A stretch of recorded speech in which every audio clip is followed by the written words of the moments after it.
Good morning students, कैसे हैं आप सब? होप सो आपकी आईजेएसओ की तैयारी बहुत अच्छी चल रही होगी. So today I doctor Kajal Bodwani is again back with a new topic that is plant tissue. तो आइए स्टार्ट करते हैं प्लांट टिश्यू की क्वेश्चंस को.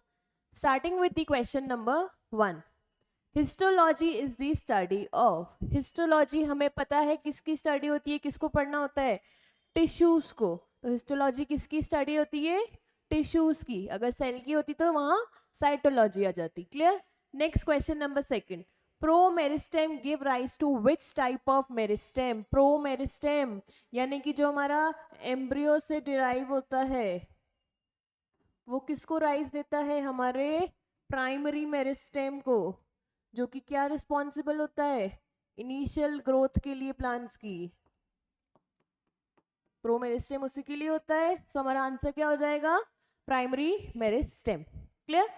Next question number 3. Meristematic tissues include. Meristematic tissue यानी कि जो ग्रोथ कर सकते हैं, डिवाइड कर सकते हैं. तो उस टाइप में एग्जाम्पल कौन कौन है? लीफ टिप्स, कॉक कैम्बियम एंड वास्कुलर कैम्बियम. तो क्या लीफ टिप हमारा एग्जाम्पल है क्या? नहीं, मेरिस्टेमेटिक का नहीं है. नेक्स्ट स्टेम एंड रूट एपाइसिस, ये तो है, बट कॉक कैम्बियम भी है. बट मेच्योर फ्रूट्स मेच्योर हो गए यानी कि वो मेरिस्टेमेटिक तो हो ही सकते हो, परमानेंट होंगे, तो ये भी नहीं हो सकता. Stem and root apices, yes. हमारी शूट एंड रूट की एपेक्स हमारा किसका पार्ट हो गया? एपिकल मेरिस्टेम का. उसके अलावा वास्कुलर कैम्बियम एंड कॉक कैम्बियम लेटरल मेरिस्टेम, उसकी बात हो गई. तो ये क्या हो गया हमारा पूरा की पूरा meristematic tissue. And mature fruits again हमारे परमानेंट टिश्यू. और लीफ टिप्स नहीं होते, लीफ जहां से अराइज हो रही है हमारे नोट्स और इंटर नोट्स होते, तो वो आ जाता हमारा इंटरकेलरी मेरिस्टेम. लेकिन वो नहीं है, टिप्स की बात हम नहीं करते हैं. तो हमारा आंसर क्या हो जाएगा? Stem and root apices. And cambium में बात करें तो वो हमारा लेटरल मेरिस्टेम जो गर्थ के लिए रिस्पॉन्सिबल हो जाएगा. Clear? Next question number 4. Fourth की बात कर रहे हैं. Bamboo and grasses elongated by the activity of. हमें पता है बैम्बू एंड ग्रासेस में किसकी बात कर रहे हैं हम लोग? नोट्स एंड इंटर नोट्स की. तो जहां भी नोट्स एंड इंटर नोट्स आ रही हैं यानी कि कौन सा type of meristematic tissue? Intercalary meristem, जहां से हमारी लीफ अराइज होती है. तो बैम्बू एंड ग्रास उसी के एग्जाम्पल है. तो आंसर क्या हो जाएगा? Intercalary meristem. आपको क्लियर एग्जाम्पल्स याद रखने हैं. Clear? Moving to next question. Tunica corpus theory was proposed by. Tunica corpus theory यानी कि हमारे एंजियोस्पर्म्स प्लांट में शूट की ऑर्गेनाइजेशन की बात की जाती है कि शूट की जो आउटर लेयर है वो कौन सी है? ट्यूनिका. एंड जो इनर लेयर है वो किसकी बनी हुई है? कॉर्पस की, अनडिफरेंशिएटेड सेल्स की, मास की, उसकी बनी हुई है. तो ये किसने दी थी? साइंटिस्ट का नाम पूछा है तो हमें पता है स्मिथ था जिसने ये नाम दिया था. तो Bailey no, Haberlandt no, Hanstein no, that is Schmidt. तो इसने हमें कौन सी थ्योरी दी थी? Tunica corpus theory. That has to be remembered. Clear? Moving to question number 6. Parenchyma is, हमें पैरेनकाइमा टिश्यू के बारे में पूछा है कि क्या क्या कैरेक्टर्स हैं. A fundamental tissue physiologically and morphologically. Fundamental yes की मोस्ट इंपॉर्टेंट है, यूनिक है, जो कि फिजियोलॉजिकल टर्म में भी फिजियोलॉजिकल कैरेक्टर्स भी वैरी करते हैं और मॉर्फोलॉजिकल यानी कि आउटर कैरेक्टर्स भी वैरी करते हैं. तो ये स्टेटमेंट भी ट्रू है. आगे देखते हैं. अ फंडामेंटल टिश्यू फाइलोजेनेटिकली यानी कि एंसेस्टर्स से रिलेट करता है. यस ऑफ कोर्स करता है हमारा पैरेनकाइमा टिश्यू. तो ये स्टेटमेंट भी करेक्ट हो गई. Progenitor of all physiologically and morphologically. तो प्रोजेनिटर यानी कि जो इनिशियल सेल से आगे न्यू डिवाइडिंग सेल्स फॉर्म करता है. तो यस फॉर्म करेगा ही सही, आगे इसके न्यू सेल्स डिवाइडिंग फॉर्म होंगे ही सही, तब जाके ये परमानेंट में रेस करता है. तो हमारा सिंपल परमानेंट टिश्यू. तो ये भी स्टेटमेंट सही है. तो हमारी सारी स्टेटमेंट सही है. Answer is 4. तो ये एक इंपॉर्टेंट क्वेश्चन हो गया कि ये स्टेप्स आपको अच्छे से याद होनी ही चाहिए. Clear? Moving to question number 7. Chlorenchyma cells are chlorophyll containing. Chlorenchyma किसका टाइप हो गया? पैरेनकाइमा टिश्यू का, जो कि उसके दो टाइप्स दे रखे हैं, क्लोरेनकाइमा एंसियाटिन एंड एरेनकाइमा. क्लोरेनकाइमा क्लोरोफिल जो फोटोसिंथेसिस में हेल्प करता है. तो किसका टाइप हो गया? पैरेनकाइमा टिश्यू का. Easy one. Moving to next question 8, direct NCERT के डायग्राम से ही है, हमें फिगर देखना है, identify A B C D. A देखे तो हमारा कौन सा type of tissue, parenchyma tissue, जहाँ पे इंटरसेलुलर स्पेसेस दिखा रखी है। Next B, thickened, unevenly thickened होता है कॉर्नर्स पे, तो वो कौन सा आ गया हमारा, कॉलेनकाइमा टिश्यू। नेक्स्ट ये दोनों स्क्लेरेनकाइमा के टाइप हैं। तो अगर हमारे सी की बात करें, डायरेक्ट एनसीईआरटी ने डायग्राम दिया है, C represents are fibres and D हमारे स्क्लेराइड्स हो जाएंगे। क्लियर? तो ऑप्शन एक बार ए देखें, कॉलेनकाइमा पैरेन्काइमा, ए कॉलन ये गलत हो गया हमारा। बी देखें पैरेन्काइमा कॉलेनकाइमा, यहाँ तक सही है, लेकिन स्क्लेराइड एंड फाइबर ये उल्टा दे रखा है, सी भी गलत। एंड डी को देखें parenchyma collenchyma fibres and sclereid, so answer is fourth. Clear? Exact NCERT के डायग्राम्स, तो इससे क्लियर है कि हमें एनसीईआरटी के डायग्राम अच्छे से आने चाहिए। Moving to the next question number 9, a simple mechanical tissue devoid of lignin. अब लिग्निन का डिवॉइड तो पैरेन्काइमा भी होता है, कॉलेनकाइमा भी होता है, क्योंकि स्क्लेरेनकाइमा के पास होता है लिग्निन, लेकिन उसने आगे आपको एक और टर्म दे दिया मैकेनिकल, यानी कि मैकेनिकल सपोर्ट। पैरेन्काइमा देता है क्या? नहीं, वो तो फोटोसिंथेसिस एंड स्टोरेज के लिए आ रहा है। तो हमारा कॉलेनकाइमा वो टिश्यू है जो मैकेनिकल सपोर्ट भी दे रहा है और लिग्निन का डिवॉइड है, क्योंकि उसके पास हेमीसेलुलोज एंड सेलुलोज प्रेजेंट होता है। तो हमारा आंसर क्या हो जाएगा? कॉलेनकाइमा। तो आपको पूरे एक एक वर्ड को फोकस करना है कि मैकेनिकल सपोर्ट की बात की जा रही है, वो कॉलेनकाइमा दे सकता है, पैरेन्काइमा नहीं दे सकता। Clear? Moving to next question number 10, radial conduction of water takes place by. Radial conduction की बात कर रहे हैं, नॉर्मल कंडक्शन नहीं है। तो वो हमें पता है कि हमारे जो पैरेन्काइमा सेल्स होते हैं, रे पैरेन्काइमा सेल्स, वो हेल्प करते हैं रेडियल कंडक्शन में। वेसल्स ट्रैकिड रेडियल कंडक्शन में हेल्प नहीं करते, तो फ्लोएम तो करेगा ही नहीं, answer is ray parenchyma cells. Clear? Now we are talking about subjective questions. Start करते हैं, ये हमें दे रखा है एनाटॉमी ऑफ फ्लावरिंग प्लांट से क्वेश्चन 11, इसको देखते हैं। The monocot stem has a sclerenchymatous hypodermis. आपको डिफरेंशिएट करा है, यही आगे क्वेश्चन आएगा कि मोनोकॉट की स्टेम कैसी होती है, स्क्लेरेनकाइम उसका सॉरी हाइपोडर्मिस कैसा होता है मोनोकॉट स्टेम का, स्क्लेरेनकाइमा टिश्यू का, which have a large number of scattered vascular bundles, each surrounded by a sclerenchymatous bundle sheath and a large conspicuous parenchyma ground tissue. उसका ग्राउंड टिश्यू किसका होता है? Parenchyma का बना हुआ, लेकिन अनडिफरेंशिएटेड होता है, जबकि डाइकॉट में डिफरेंशिएटेड होता है, कॉर्टेक्स, पेरिसाइकल, पिथ, मेडुलरी रेस, इन सब में। क्लियर? अब इसने बोल दिया वास्कुलर बंडल्स मोनोकॉट में कैसे हैं? कॉन्जॉइंट एंड क्लोज्ड, और मोनोकॉट में कैसे होते हैं? Conjoint and open. अब बोल रहा है next, peripheral vascular bundles are generally smaller than centrally located once.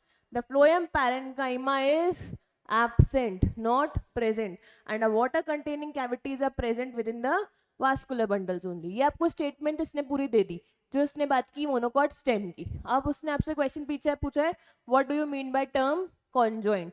तो कॉन्जॉइंट क्या होता है कि हमारा एक ही एक्सिस पे जाइलम भी है और फ्लोएम भी है, उसको बोलते हैं हम कॉन्जॉइंट, यानी कि both vascular bundles are located on a same radius, को बोलते हैं हम लोग कॉन्जॉइंट।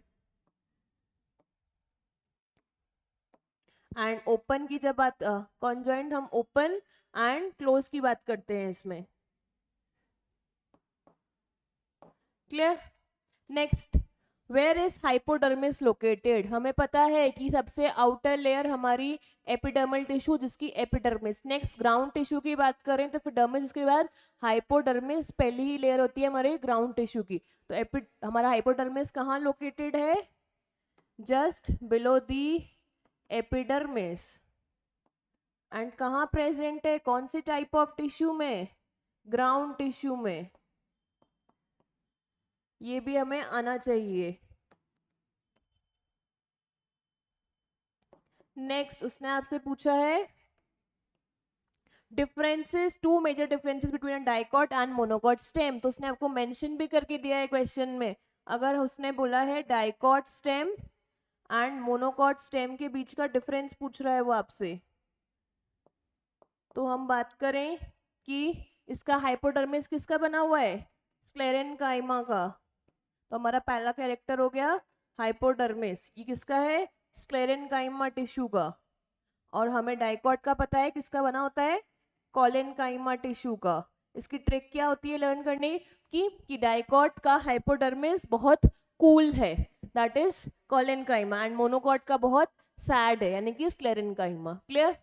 उसके बाद नेक्स्ट अगर बात करें तो उसने आपको लिख के भी दिया है वास्कुलर बंडल्स की, कि इसका वास्कुलर बंडल कैसा होता है। हमारा डाइकॉट का कॉन्जॉइंट क्लोज्ड, ये कॉन्जॉइंट क्लोज्ड है, और हमारे मोनोकॉट की बात करें तो कॉन्जॉइंट ओपन है। क्लियर? उसके बाद उसने आपको एक और चीज दी है कि जो हमारे अब ये ग्राउंड टिश्यू है, दोनों का ग्राउंड टिश्यू भी डिफर कर रहा है। एक मैं ऐड कर देती हूँ कि हमारा ग्राउंड टिश्यू क्या है, थर्ड पॉइंट हो जाएगा। आपसे उसने दो ही पूछे हैं बट हम थर्ड भी डिस्क्राइब कर रहे हैं कि डाइकॉट की ग्राउंड टिश्यू की बात करें और मोनोकॉट की ग्राउंड टिश्यू की बात करें। तो जो डाइकॉट का ग्राउंड टिश्यू है, मैंने पहले भी यही वर्ड बोला कि वो कैसा है? डिफरेंशिएटेड है पूरा। किस किस में? Properly in cortex, pith, pericycle and medullary rays, ये सारा का सारा डाइकॉट में है। लेकिन मैं मोनोकॉट की बात करूं कि मोनोकॉट में डिफरेंशिएटेड है क्या? नहीं, तो वहां कैसा है? अनडिफरेंशिएटेड, ऐसा कुछ भी प्रेजेंट नहीं होता। और किसका बना हुआ है? पैरेन्काइमा का। क्लियर? ये सारी स्टेटमेंट आपको एग्जैक्ट एनसीईआरटी ने लिख के दी हैं, जो डिफरेंस है आपको आना ही चाहिए। क्लियर? नेक्स्ट देख लेते हैं, ये हो गए हमारे सारे डिफरेंसेस। अब next question number 12। Phloem fibers that are bast fibers are made up of sclerenchyma cells. हमें पता है कि फाइबर्स सपोर्ट के लिए होते हैं, किसके बने होते हैं? स्क्लेरेनकाइमा टिश्यू के। These are generally absent in the primary phloem but are found in the secondary phloem, जो later on form होता है। These are much elongated, unbranched and have a pointed needle-like apices. The cell wall of phloem fibers is quite thick. At maturity, these fibers lose their protoplasm and become dead. Of course, lignin के बने हुए हैं तो dead होना ही है उनको. And phloem fibers of jute, flax and hemp are used commercially. The first formed primary phloem consists of narrow sieve tubes. Initial क्या बन रही है? Sieve tubes that is referred to as protoploem and later has bigger sieve tubes referred to as metaphloem. हमें पता है जो पहले form होता है उसको प्रोटो बोलते हैं, बाद वाले को मेटाफ्लोएम बोलते हैं। क्वेश्चन देखते हैं, question number 1, what is the importance of sieve plate in phloem. तो हमसे पूछी है कि सीव प्लेट की इंपॉर्टेंस क्या है, तो हमें पता होना चाहिए कि सीव प्लेट कहाँ लोकेटेड होती है? फ्लोएम में ही, सीव ट्यूब्स के अंदर, वहीं हमारी स्लीव प्लेट होती है जिसके अंदर क्या होते हैं? सीव पोर्स। ये हमारी अगर सीव ट्यूब है तो उसके अंदर क्या लोकेटेड होती है? सीव प्लेट। वहीं क्या होते हैं? पोर्स होते हैं लोकेटेड, जो इजीली फूड को ट्रांसपोर्टेशन में हेल्प करते हैं। तो सीव प्लेट की इंपॉर्टेंस पूछी है आपसे। सीव प्लेट क्या करती है? फूड का ट्रांसपोर्टेशन इजियर बना देती है, makes food transportation easier by the help of sieve pores, जो कि इलोंगेटेड सीव पोर्स होते हैं, उसके थ्रू इजीली फूड ट्रांसफर कर सकता है। तो आपको पता होना चाहिए, एग्जैक्ट एनसीईआरटी का डायग्राम है ये, sieve pores. Clear? Next, what is the importance of companion cells associated with sieve tubes. ये कंपेनियन सेल्स जो कि यहाँ लोकेटेड होते हैं हमारे फ्लोएम की बात करें, क्या काम करते हैं कि इनके पास खुद का न्यूक्लियस होता है लेकिन सीव ट्यूब के पास नहीं होता है। तो सबसे पहले तो हम बात कर लें कि दे हैव न्यूक्लियस, तो वो क्या करेगा? न्यूक्लियस प्रेजेंट होगा तो ये सीव ट्यूब के साथ ही अटैच होते हैं ताकि सारी की सारी मेटाबॉलिक एक्टिविटीज यानी कि सेंट्रल एक्टिविटीज, हमारा न्यूक्लियस ही क्या होता है? Brain of the cell. तो जितनी भी कंट्रोलिंग एक्टिविटीज होती हैं वो कौन करता है? न्यूक्लियस। तो कंपेनियन सेल के पास है, वो सीव ट्यूब के अटैच होता है तो उसकी सारी मेटाबॉलिक एक्टिविटीज को कंट्रोल करता है। प्लस अगर आपने ट्रांसलोकेशन पढ़ा है, सोर्स टू सिंक थ्योरी पढ़ी है, अगर अच्छे से आती है सोर्स टू सिंक थ्योरी, तो उसमें पता होगा कंपेनियन सेल्स में ही क्या होता है? यहाँ लीव होती है, लीव से फूड की लोडिंग यहीं पे ही होती है कंपेनियन सेल्स में। तो दूसरा काम क्या है, लोडिंग एंड अनलोडिंग दोनों में ही हेल्प करता है। क्लियर, यानी कि ट्रांसफर करता है फूड को लीव से कंपेनियन सेल्स, वहां से सीव ट्यूब तक।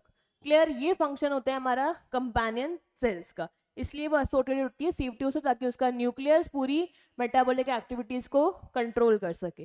तो ये हमने देखे कि क्या क्या प्लांट टिश्यू में इंपॉर्टेंट क्वेश्चंस हैं। सबसे पहले आपको जाइलम फ्लोएम दोनों के डायग्राम्स बहुत इंपॉर्टेंट होते हैं, प्लीज अच्छे से एक लेबलिंग देख लेना, प्लस साथ में एक एक पार्ट का फंक्शन बहुत इंपॉर्टेंट है।